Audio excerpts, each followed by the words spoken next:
반갑습니다. 영원한 행복자리의 초대 백남천입니다. 요즘 제가 많은 분들을 만나는데요. 늘 이제 전도하는 삶을 살다 보니까 여러 사람을 만나게 되는데요. 건강적으로 어려움을 당하는 분들이 많이 있습니다. 두 번째로는 경제적으로 어려움 당하는 분이 많이 있습니다. 여러 가지 환경적인 요인이 있지만 성도들은 항상 어려울 때에 말씀으로 돌아가서 원인을 또한 말씀을 통해서 깨달으시고 주님께서 기뻐하신 대로 살아가게 되면 그 고난을 통해서 더욱더 하나님을 기쁘시게 하는 삶을 살아갈 수가 있는 것이죠. 시편 119편 67절 말씀 보게 되면 고난 당하기 전에는 내가 그릇 행하였더니 이제는 주의 말씀을 지키나이다. 이 말씀을 통해서 우리가 과거의 삶을 한번 돌아봤으면 좋겠습니다. 우리 하나님께서는 택하신 백성을 통해서 좀 세부적으로 예수님을 그리스도로 하나님의 아들로 나의 왕으로 나의 주인으로 구세주로 하나님으로 믿는 자들은 철저하게 말씀으로 돌아가서 말씀에 순종하는 삶을 살아가야 됩니다. 우리 하나님께서는 택한 백성을 통하여서 예배를 통해서 영광을 받으시죠. 예배를 통해서 영광 받으시고 또한 주님께서는 우리에게 너희는 세상의 빛과 소금이라고 말씀하셨기 때문에 삶 속에서 하나님의 거룩하신 뜻을 이루는 삶을 살아가야 됩니다. 곧 구약의 십계명을 지켰던 것처럼 신약에서도 예수님께서 강조하셨죠. 십계명을 지키고 하나님을 사랑하되 마음을 다하고 목숨을 다하고 힘을 다하고 뜻을 다하여 사랑해야 되겠고 또 이웃을 내 몸처럼 사랑하는 것이 하나님의 뜻이라고 볼 수가 있습니다.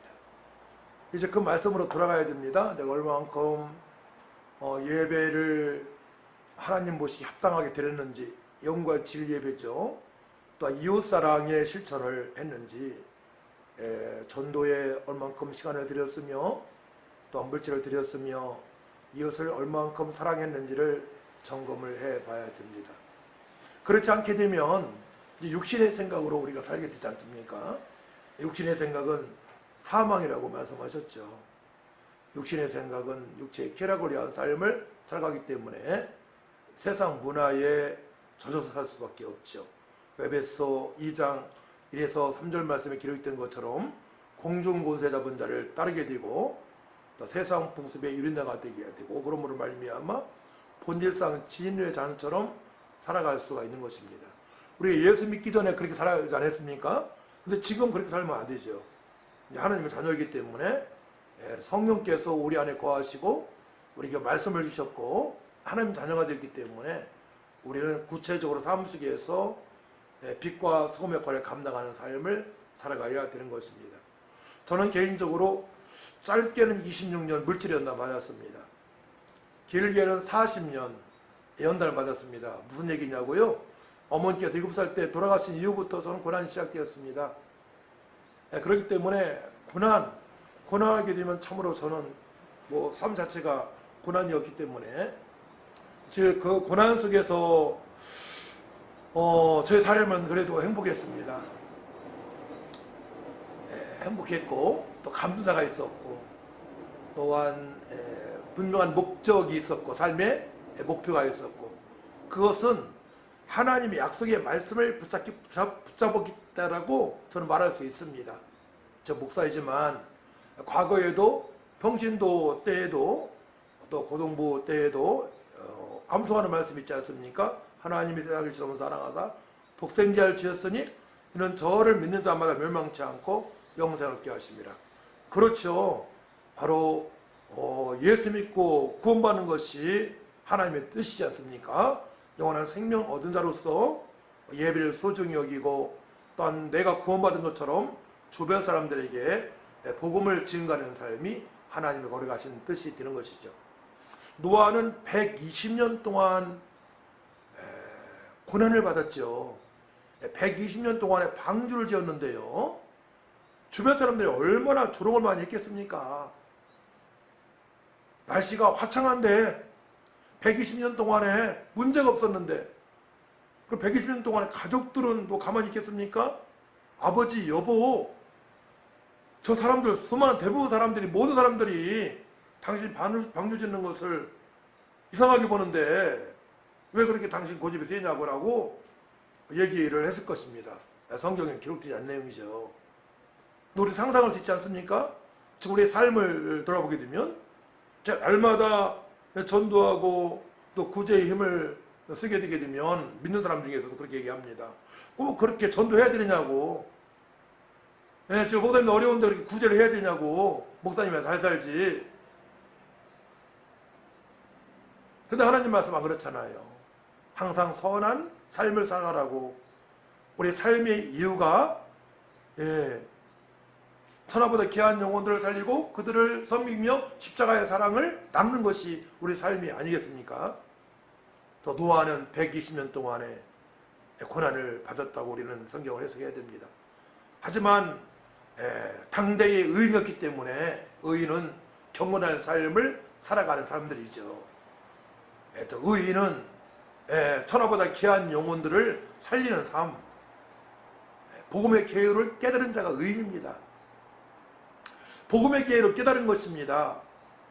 방주를 지어야만이 우리 가족이 살 수 있다. 하나님께서 말씀하셨기 때문에 그렇습니다. 우리도 이 땅에 살아가는 기간이 성경에서는 강건에 7, 80 말씀하셨죠. 요즘은 90살, 100살까지 사시는 분들이 종종 있으신데요. 100살까지 산다고 우리 칩시다. 100살까지는 육체의 죽음을 맛보기 전까지는 우리는 하나님의 거룩하신 뜻대로 살아가야 되는 것입니다. 그렇기 때문에 전도의 사명을 빼먹을 수 없습니다. 전도하기 위하여 기도하고, 전도하기 위하여 또한 말씀을 보고, 전도하기 위하여 사람을 만나야 되겠고요. 한 영혼을 살리기 위하여 물질을 드려야 되겠고요. 우리 주변뿐만이 아니고 예루살렘과 온 유대와 사마리아 땅끝까지로 내 증인이라 말씀하셨기 때문에 고난 중에도 더욱더 하나님의 말씀에 순종하기 위하여 살아가야 되는 것입니다. 그렇기 때문에 고난 중인 분들은 이제 말씀으로 돌아가서 그동안의 잘못된 삶을 분명히 회개하시고, 하나님, 지금까지 제 육체의 정력으로 해서 육체의 쾌락으로 해서 살아왔습니다. 육신의 생각은 사망이라고 말씀하셨는데 용서를 구합니다. 예수님 보혈 덮으시사 저를 정결하게 하시고 이제 하나님의 거룩하신 뜻대로 살아가기 원합니다. 십계명을 지키며 전도하며 구제하며 왕같은 제사장의 삶을 살기 원하오니 도와달라고 기도를 해야 될 줄 믿습니다. 그래서 시편 119편 71절 말씀 보게 되면 고난 당한 것이 내게 유익이라 이로 말미암아 내가 주의 율례들을 배우게 되었나이다 말씀을 하십니다. 그렇죠. 그렇게 말씀대로 순종을 하다 보니까 성령께서 이제 고난당한 나를 위로하시고, 주님께서 저에게 그러시더라고요. 남자나 네가 어려운 중에서도 그렇게 늘 전도하는 거 내가 너무나 기쁘다. 지금처럼 그래 전도하라 말씀하시는 거예요. 내가 너무나 기쁘다고. 주님께서 제가 고난하고 있지만 나를 통해서 영광을 받으신다는 그 생각 자체가 그때로만 머무르는 게 아닙니다. 새벽 예배 때마다, 모든 예배 때마다, 기도할 때마다, 현장에 나가서 복음을 전가할 때마다, 또한 일터에서도 지금 영광을 받기 때문에 그 은혜가 넘치는 것입니다. 풍성한 것입니다. 사도 바울이 이렇게 표현했죠. 측량할 수 없는 은혜라고. 측량할 수 없는 그리스도의 높이와 넓이와 길이와 깊이를 알게 되었기 때문에 지금 닥친 문제는 문제가 될 수 없는 것입니다. 하나님께서 함께 하시기 때문에 임마누엘, 형통케 하시는, 함께 하시는 하나님을 내가 경험하며 살기 때문에 하나님의 위로가 있고요, 소망이 있고요, 내 자신이 보배있고 존귀한 자임을 깨닫고 살아가기 때문에 문제될 것이 하나도 없어요. 돈의 문제 될 거 없습니다. 하지만 쉽게 얘기하지만 믿음이 아니면 극복하기 쉽지 않아요. 하루 중에도 여러 가지 생각을 복잡하게 하지 않습니까? 또 약주를 들자 하시는 분들은 술을 가까이 하게 되고요. 취하게 되고요. 주변 사람을 원망하게 되고요. 세상을 원망하게 되고요. 나 자신을 원망할 수 있습니다. 그러다가 우울증에 빠질 수 있죠. 그렇기 때문에 이제 육신의 생각으로 넘어져서는 안 됩니다. 철저하게 영의 생각으로 말씀으로 돌아가시기 바랍니다. 말씀으로 돌아가게 되면 예배의 소중함을 알게 됩니다. 코로나19로 말미암아 지금 예배드리기도 쉽지 않은데요. 그런 분들은 교회 가야 됩니다. 교회 가셔서 예배드리시고 또 목사님 찾아뵙고 기도도 받으시고요. 반복적으로 그렇게 해야 됩니다. 그래야만이 여러분들이 회복이 되어지고 그래야만이 새 힘을 얻고 기도가 되어지고요. 그래야만이 감사 찬양이 되어지고 그러므로 말미암아 고난이 내게 유익이라는 말씀의 성취를 볼 수가 있는 것입니다. 사랑하는 시청자 여러분, 여러분들은 소중합니다. 영원한 행복자로 살아가야 됩니다.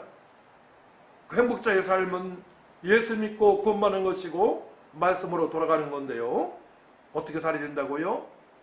하나님을 사랑하고 이웃을 사랑하는 삶을 살아가야 됩니다. 쉽지 않습니다. 그렇기 때문에 아침, 점심, 저녁으로 무릎을 꿇고 기도해야 됩니다. 아버지, 제 육신의 생각이 앞섭니다.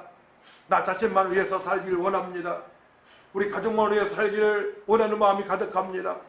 이제는 이웃에게 십자가 사랑을 전할 수 있는 하나님의 미랄이 되어져 썩길 원하오니 도와주옵소서 라고 기도하시게 되면 하나님의 이루와 또한 부활의 소망으로 충만한 삶이 되어지는 말미암아 로마서 14장 말씀 보게 되면